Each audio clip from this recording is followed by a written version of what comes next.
안녕하세요. 김성길 목사와 함께하는 사람 이야기 제2단원의 G7 과정입니다. 이 시간에는 이제 제14장의 내용을 다루겠습니다. 그래서 14-1회가 됩니다. 페이지로는 226페이지가 되겠습니다. 억압에서 자유하기 11번째, 다른 사람을 자유하게 하라. 자, 우리가 전 시간에까지는 나를 자유하게 하는 프로그램 중에 하나인 자기 존중법 15가지를 우리가 살펴봤습니다. 기억나십니까? 자, 첫째는 존귀함 인정하고 선포하기. 둘째는 자기와 인사하기. 셋째는 존귀한 말 사용하기. 넷째는 존귀한 의미 찾기. 다섯 번째는 자기 이해하고, 여섯 번째는 자기 수용하기. 일곱 번째는 자기에게 희망 갖기. 여덟 번째는 자기에게 사랑의 고백하기. 아홉 번째는 자기 위로하고 지지하고 격려하기. 열 번째는 자기와 대화하기. 11번째는 자기에게 편지 쓰기. 12번째는 셀프 힐링하기. 또 12번째는 자기 충전, 자기 개발하기. 그리고 13번째는 셀프 힐링하기. 14번째는 자기 것 소중히 여기기. 15번째는 행복 프로그램 만들기. 자, 이렇게 15가지만 이걸 잘 연습하고 활용하면 자존감이 높아져요. 딴 사람이 뭐라고 하거나 말거나 별로 신경 안 씁니다. 자, 이 시간은 이제 14-1은 다른 사람을 자유하게 하라. 자유는 나뿐만 아니라 상대방에게도 중요한 거죠. 그럼에도 불구하고 자신의 자유는 중요하게 여기면서 다른 사람의 자유는 인정하지 않고 억압하는 경우가 많죠. 심지어는 자신이 상대를 억압하고 있다는 사실조차도 모르는 경우도 많습니다. 그래서 상대방이 힘들어하면 내가 뭘 잘못해서 그러냐, 그리고 오히려 상대방을 더 몰아세우기도 하는 거죠. 자, 어느 날 제가 방송에서 이혼을 신청한 한 여인의 이야기를 들었습니다. 자, 이 여인이 남편을 대상으로 이혼 신청을 했어요. 그런데 남편은 자기 아내의 이혼 신청을 전혀 이해할 수 없다고 이야기를 합니다. 왜냐하면 그 남편은 아내에게 참 잘해줬거든요. 아내의 친정에 필요할 때마다 물질적 도움을 줬고, 부인과 다툴 때는 그 부인을 위로하기 위해서 밍크 코트나 보석들을 사다 주면서 위로를 했습니다. 이 남편이 재력이 좀 있는 사람이에요. 그는 항상 자신은 최고의 남편이라고 생각을 했죠. 그런 자기와 살 수 없다고 이혼 신청을 한 아내를 남편은 도저히 이해할 수가 없었던 거죠. 그런데 부인이 이런 말을 했습니다. 나는 더 이상 종으로 살고 싶지 않습니다. 이렇게 이야기하는 거예요. 종으로. 밍크 코트를 두른다고 해서 종의 신분이 자유할 수 없잖아요. 자, 그래서 자유는 어떤 물질적 지원보다 중요한 것임을 이분은 이야기를 하고 있는 거죠. 물질 만능 속에서 사람들은 돈이면 다 되는 줄 알죠. 그러나 돈보다 위에 있는 것이 자유라는 행복의 도구입니다. 오늘날도 돈을 가지고 얼마나 많은 사람들의 인간적 자유를 억압하고 짓밟아버리고 있습니까? 하나님은 인간을 자유하게 살도록 지으셨기 때문에 사람을 억압하는 것을 가장 싫어하십니다. 그래서 이사야 58장 6절에 보면은 내가 기뻐하는 금식은 흉악의 결박을 풀어주며 멍에의 줄을 끌어주며 압제당하는 자를 자유하게 하며 모든 멍에를 꺾는 것이 아니겠느냐. 당시 사람들은 하나님을 기쁘시게 한다고 하면서 금식하며 기도하고 있었죠.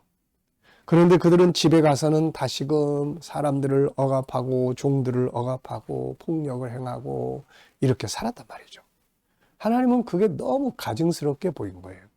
그래서 그들의 금식이 진정한 금식이 아니다. 내가 기뻐하는 금식은 너네가 집에 가가지고 너희 종들에게 자유를 주고 묶인 것들을 풀어주고 억압하던 사람들에게 자유를 주는 것, 이게 내가 기뻐하는 금식이다. 이렇게 말씀을 하신 거죠. 마태복음 5장 23절에도 보면 그러므로 예물을 제단에 드리려다가 거기서 내 형제에게 원망 들을 만한 일이 있는 것이 생각나거든 예물을 제단 앞에 두고 먼저 가서 형제와 화목하고 그 후에 와서 예물을 드리라. 하나님은 모든 인간을 그를 닮은 자유인으로 창조하셨죠. 그러기에 누구도 억압 속에서 고통받는 것을 원하시지 않습니다. 형제 중 하나가 부모에게 효도를 한다고 하더라도 온갖 좋은 음식을 다 대접을 해도, 그런데 그가 다른 형제들을 억압하고 괴롭힌다면 부모는 그것 때문에 고통스러울 거예요. 주님이 세상에 오신 것은 억압에 매인 사람들을 자유케 하시기 위해서 오신 거죠. 그러므로 주님은 다른 사람들을 자유하게 하는 자들을 기뻐하십니다. 내가 자유케 된 것도 기뻐하지만 내가 다른 사람을 억압하는 것, 하나님은 원하지 않거든요. 그래서 내 자녀, 나의 가족, 부부 혹은 동료들, 이웃들, 나도 모르는 사이에 내 말과 행동들이 그들을 억압하고 있지는 않는지, 이걸 우리가 살펴봐야 됩니다. 자, 여기 228쪽을 보시면은 내가 상대방을 억압하는 것들이 뭔가에 대해서 쭉 도표가 나와 있습니다. 여기 보면은 하나, 둘, 셋, 넷, 다섯, 여섯, 일곱, 여덟 가지가 더 많겠지만은 대표적인 이 8가지의 내용이 상대방을 억압하는 내용들이에요. 그래서 존중함이 없고 무시하고, 상대 이해하려고 하지 않는 거, 인정해 주지 않는 거, 힘, 물질, 자기의 가치관, 잘못된 습관과 전통, 언어와 행동, 이런 것들이 바로 상대방을 억압을 하게 되는 거죠. 자, 그래서 우리가 이런 억압들을 풀어줄 수 있어야 한다는 것입니다. 자, 존중함이 없는 것. 이게 없으면 대신 무시하는 행동을 하게 되잖아요. 무시를 당하게 되면 이게 억압이 작용을 합니다. 상대를 이해해 주려고 하지 않는 것. 이해해 주지 않으면 공감해 줄 수 없고 책망을 많이 하게 되죠. 이거 역시 상대에게 억압으로 작용해요. 인정하지 않는 자세, 상대방을 파트너로 인정하지 않는 자세, 그의 수고를 인정해 주지 않는 자세는 억압을 받게 만들어요. 힘에 놀리는 사람들을 억압해야 하는 큰 원인입니다. 권력, 학벌의 우위는 상대를 억압하고 폭력을 행사하게 되고 무시하게 됩니다. 돈, 재물과 돈은 사람을 억압하는 중요한 요인이에요. 사람을 자유케 하는 도구도 되지만 반대로 사람을 억압하는 요인도 됩니다. 그래서 이런 문제가 얼마나 노동 현장에서도 많이 생깁니까? 많은 사람들이 돈의 많고 적음에 따라 사람의 가치를 평가하고 혼수의 많고 적음에 따라 삶에서 상대를 멸시하고 무시하고 말이죠. 혼수 적게 왔다고 그래가지고 시집가서 계속해서 넌 더 해와라, 너희 집은 도대체 왜 이렇게 짜냐, 그러면서 심리를 억압하는 거죠. 성경은 재물을 가지고 사람을 억압하지 말라고 말씀을 합니다. 야고보서 5장 1절 이하를 보면 들으라 부한자들아, 너희에게 이 말 고생으로 말미암아 울고 통곡하라. 너희 재물은 썩었고 너희 옷은 좀 먹었으며 너희 금과 은은 녹이 속이었으니 이 녹이 너희에게 증거가 되며 불같이 너희 살을 먹으리라. 너희가 말세에 재물을 쌓았도다.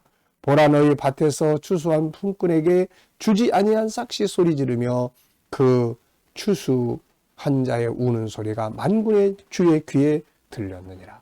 이 제때 품값 안 주고 이거 가지고 그래서 사람을 억압하는 경우가 많은 거예요. 자기의 가치관, 서로 다름을 인정하지 않고 오직 자기의 경험, 자기의 가치관에 맞추려고만 하는 자기의 고집은 상대방을 또 억압하는 도구가 됩니다. 나는 옳다고 주장하는 것이 상대를 억압하게 되는 원인이 되는 거죠. 다름을 인정해야 합니다. 그래서 상대방의 생각, 가치, 문화들을 이해하고 이걸 존중해야 자유를 주는 거예요. 잘못된 습관과 전통, 자신은 아무렇지도 않은 아주 작은 습관이 상대를 힘들게 하고 고통스럽게 하는 경우들이 아주 많습니다. 자기가 살아온 전통 역시 다른 사람에게는 억압이 될 수 있는 거죠. 유대인들은 자신들이 만든 전통으로 사람들을 억압하고 있었고 예수님은 이걸 지적했습니다. 마태복음 15장 1절에 보면은 바리새인과 서기관들이 예루살렘으로부터 예수께 나와 이르되 당신의 제자들이 어찌하여 장로들의 전통을 범하나이까? 떡 먹을 때 손을 씻지 아니하나이다. 대답하여 이르시되 너희는 어찌하여 너희의 전통으로 하나님의 계명을 범하느냐. 자, 그리고 또 언어와 행동이 또 사람을 억압합니다. 언어는 사람을 억압하는 아주 중요한 수단이 되고 있죠. 하나님은 언어가 얼마나 사람을 억압하게 되는지를 말씀해 주셨어요. 잠언 12장 18절에는 칼로 찌른같이 함부로 말하는 자가 있거니와 지혜로운 자의 혀는 양약과 같으니라. 많은 사람들이 말로, 언어로 상대방을 억압합니다. 폭력과 위협적인 말, 비아냥거리는 말, 문제만 끄집어내는 말, 상대가 싫어하는 말 등 수많은 사람이 언어 폭력에 시달리고 상처받고 억압당하고 있는 거예요.